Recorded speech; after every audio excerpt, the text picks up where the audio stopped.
Let me show you something. Okay, that's a cat sitting in a bed. The boy's petting the elephant. Those are people that are going on an airplane. That's a big airplane. This is a 3-year-old child describing what she sees in a series of photos. She might still have a lot to learn about this world, but she's already an expert at one very important task: to make sense of what she sees. Our society is more technologically advanced than ever. We send people to the moon, we make phones that talk to us, or customize radio stations that can play only music we like. Yet, our most advanced machines and computers still struggle at this task. So I'm here today to give you a progress report on the latest advances in our research in computer vision, one of the most frontier and potentially revolutionary technology in computer science. Yes, we have prototype cars that can drive by themselves, but without smart vision, they cannot really tell the difference between a crumbled paper bag on the road, which can be run over, and a rock that size, which should be avoided. We have made fabulous megapixel cameras, but we have not delivered sight to the blind. Drones can fly over massive land, but not enough vision technology can help us to track the changes of the rainforests. Security cameras are everywhere, but they do not alert us when a child is drowning in a swimming pool. Photos and videos are becoming an integral part of global life. They're being generated at a pace that's far beyond any human or teams of humans could hope to view. And you and I are contributing to that at this TED.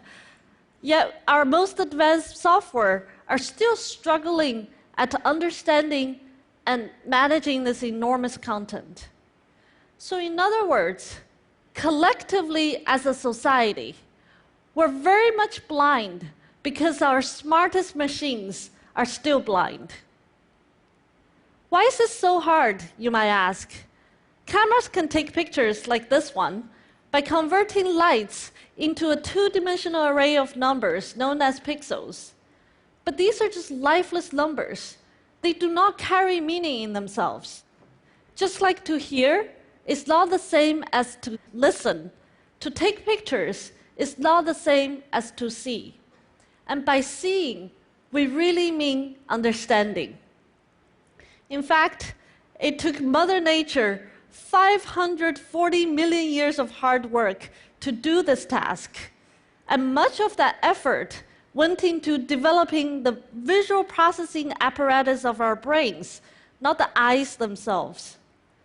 So vision begins with the eyes, but it truly takes place in the brain.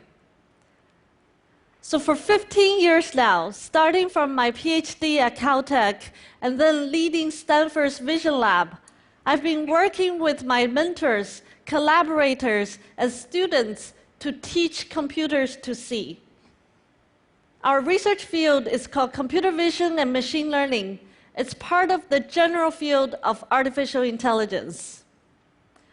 So ultimately, we want to teach the machines to see just like we do, naming objects, identifying people, inferring 3D geometry of things, understanding relations, emotions, actions, and intentions.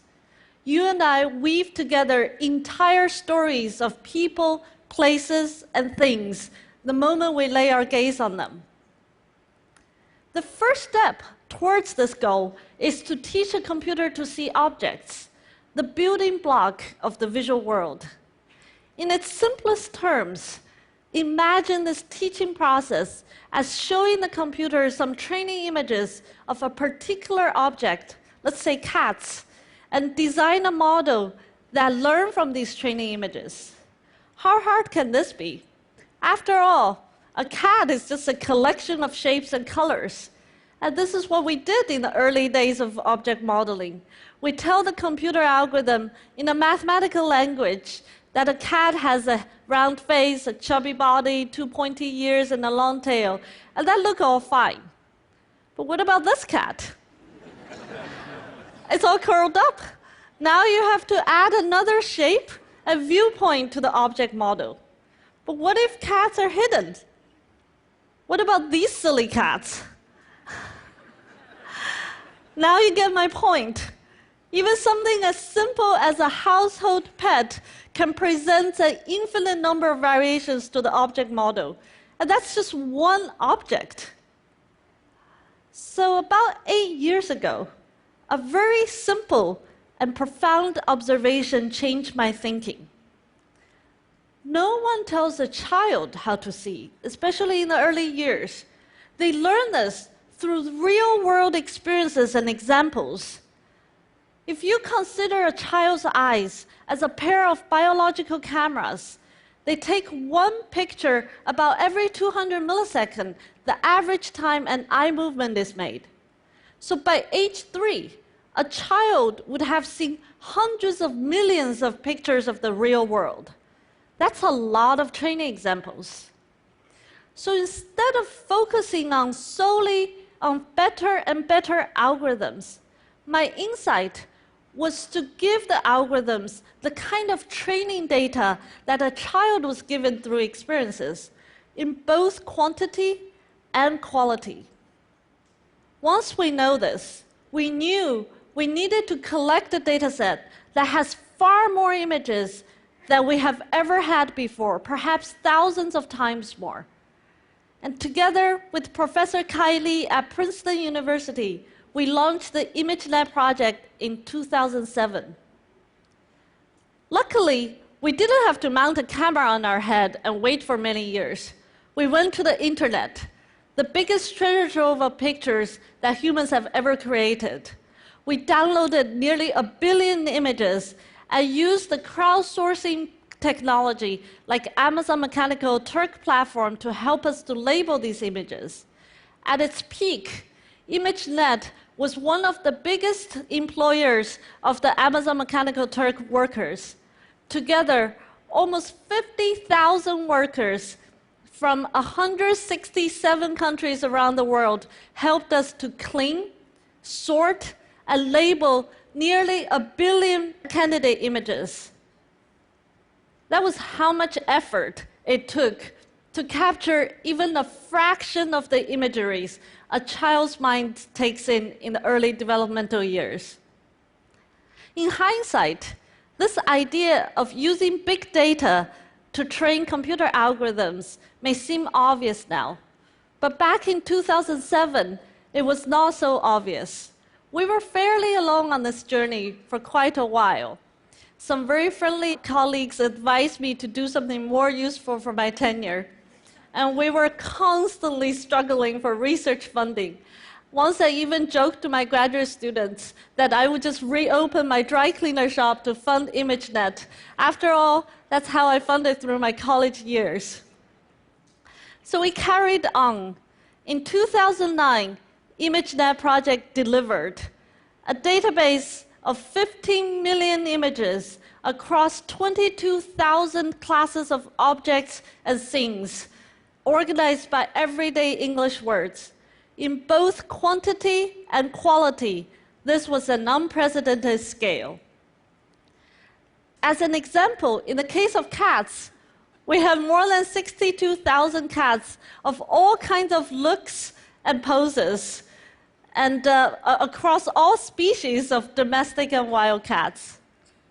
We were thrilled to have put together ImageNet, and we wanted the whole research world to benefit from it.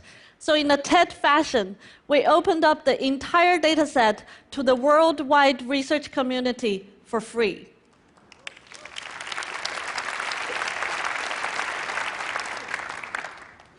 Now that we have the data to nourish our computer brain, we're ready to come back to the algorithms themselves.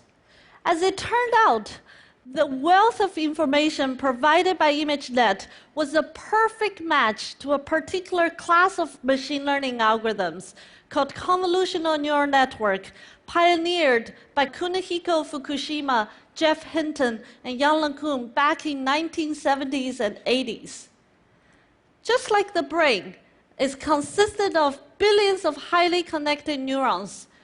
A basic operating unit in a neural network is a neuron-like node. It takes input from other nodes and sends output to others. Moreover, these hundreds of thousands or even millions of nodes are organized in hierarchical layers, also similar to the brain. In a typical neural network we use to train our object recognition model, it has 24 million nodes, 140 million parameters, and 15 billion connections. That's an enormous model.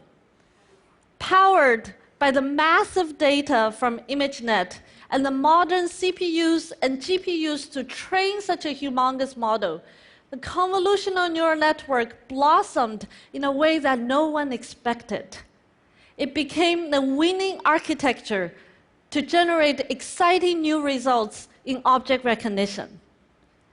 This is a computer telling us this picture contains a cat and where the cat is. Of course, there are more things than cats. So here's a computer algorithm telling us the picture contains a boy and a teddy bear, a dog, a person, and a small kite in the background.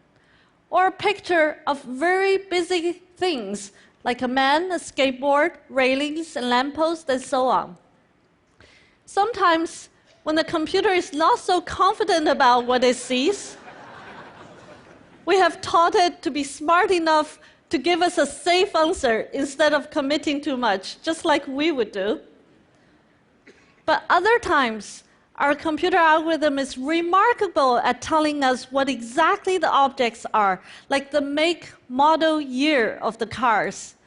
We apply this algorithm to millions of Google Street View images across hundreds of American cities, and we have learned something really interesting. First, it confirmed our common wisdom that car prices correlate very well with household incomes. But surprisingly, car prices also correlates well with crime rates in cities or voting patterns by zip codes. So wait a minute, is that it? Has computer already matched or even surpassed human capabilities? Not so fast. So far, we have just taught the computer to see objects. This is like a small child learning to utter a few nouns. It's an incredible accomplishment, but it's only in the first step. Soon, another developmental milestone will hit, and children begin to communicate in sentences. So instead of saying, "This is a cat" in the picture, you already heard the little girl telling us, "This is a cat lying on a bed." So to teach a computer to see a picture and generate sentences, the marriage between big data and machine learning algorithm has to take another step. Now, the computer has to learn from both pictures as well as natural language sentences generated by humans.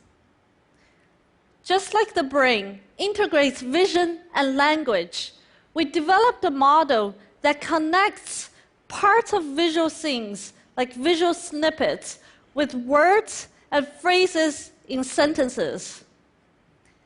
About 4 months ago, we finally tied all this together and produced one of the first computer vision models that is capable of generating a human-like sentence when it sees a picture for the first time.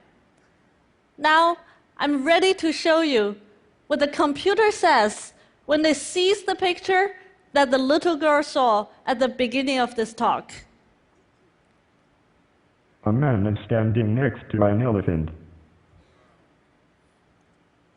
A large airplane sitting on top of an airport runway. Of course, we're still working hard to improve our algorithms, and it still has a lot to learn. And the computer still makes mistakes. A cat lying on a bed in a blanket. So, of course, when it sees too many cats, it thinks everything might look like a cat. A young boy is holding a baseball bat. Or if it hasn't seen a toothbrush, it confuses a baseball bat. A man riding a horse down the street next to a building. We haven't taught Art 101 to the computers. A zebra standing in a field of grass. And it hasn't learned to appreciate the stunning beauty of nature like you and I do. So it has been a long journey. To get from age 0 to 3 was hard. The real challenge is to go from 3 to 13 and far beyond. Let me remind you with this picture of the boy and the cake again. So far, we have taught the computer to see objects, or even tell us a simple story when seeing a picture. A person sitting at a table with a cake. But there's so much more to this picture than just a person and a cake. What the computer doesn't see is that this is a special Italian cake that's only served during Easter time. The boy is wearing his favorite t-shirt given to him as a gift by his father after a trip to Sydney. And you and I can all tell how happy he is and what's exactly on his mind at that moment. This is my son, Leo. On my quest for visual intelligence, I think of Leo constantly and the future world he will live in. When machines can see, doctors and nurses will have extra pairs of tireless eyes to help them to diagnose and take care of patients. Cars will run smarter and safer on the road. Robots, not just humans, will help us to brave the disaster zones to save the trapped and wounded. We will discover new species, better materials, and explore unseen frontiers with the help of the machines. Little by little, we're giving sights to the machines. First, we teach them to see. Then they help us to see better. For the first time, human eyes won't be the only ones pondering and exploring our world. We will not only use the machines of their intelligence, we will also collaborate with them in ways that we cannot even imagine. This is my quest, to give computer visual intelligence and to create a better future for Leo and for the world. Thank you.